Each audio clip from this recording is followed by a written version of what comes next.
One key topic that students often find tricky is understanding the difference between arteries and veins. But today, we are going to make it simple. By the end of this video, you will have a clear understanding of the structure, function, and clinical significance of arteries and veins and how they work together to keep your body functioning. Ready? Let's dive in. In the NEET exam, biology accounts for 50% of the total questions, and cardiovascular system related questions are often asked.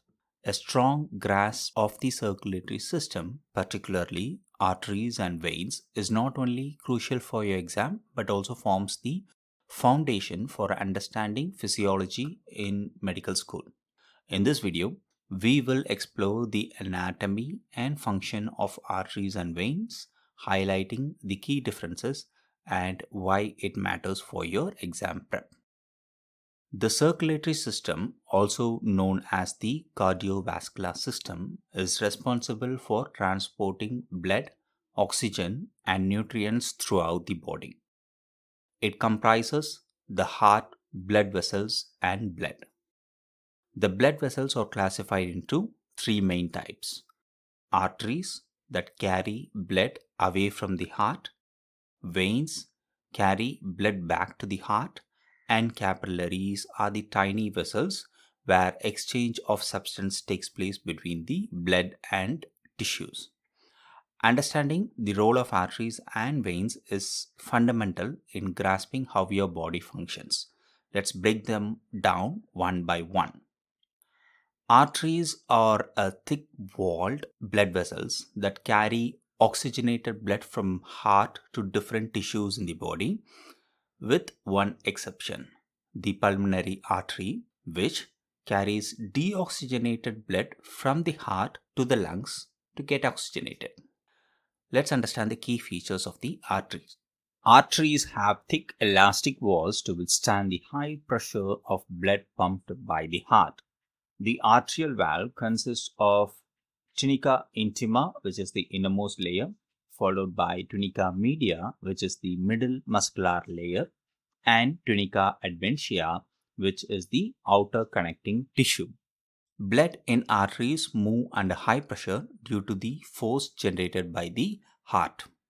The elasticity of the artery walls allows them to expand and contract, helping to maintain blood pressure during the cardiac cycle.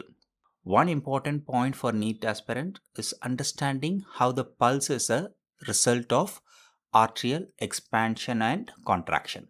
This is why we can feel the pulse in arteries such as the radial artery in our wrist. Now let's talk about veins. Unlike arteries, veins are responsible for carrying deoxygenated blood back to the heart, and also there is an exception, which is the pulmonary vein, which carries oxygenated blood from the lungs to the heart. The key features of the veins are: veins have thinner walls compared to arteries because they carry blood under lower pressure. Veins are equipped with valves that prevent backflow of the blood. This is especially important in the limbs where blood has to move against gravity to return to the heart. Veins also act as a reservoir for blood, holding nearly 60% of the body's total blood volume at any time. Veins rely on the contraction of skeletal muscles to help push blood back towards the heart, a process known as the muscle pump. Understanding this will help you in answering your NEET questions about the return of venous blood and condition like varicose veins. Now, let's compare arteries and veins directly. Here are the key differences you need to remember for your exam. First is the blood pressure. Arteries carry blood at high pressure while veins carry blood at low pressure. Arteries have a thick elastic walls, whereas veins have a thinner walls with less elasticity. Arteries carry blood away from the heart, whereas veins return blood to the heart. Most arteries carry oxygenated blood except the pulmonary arteries, while most veins carry deoxygenated blood except the pulmonary vein. Veins have walls to prevent backflow, whereas arteries do not.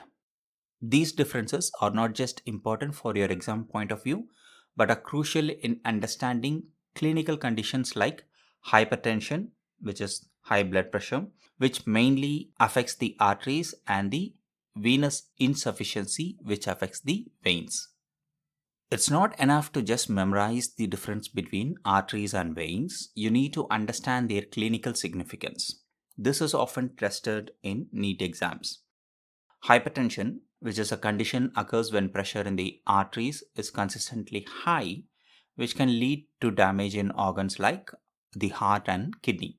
Atherosclerosis is the hardening of arteries due to plaque buildup, and it can result in heart attacks or strokes.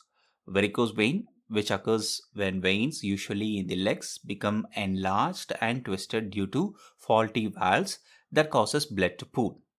Some questions might ask you about the structural adaptation of arteries in high pressure environments or the role of valves in the veins.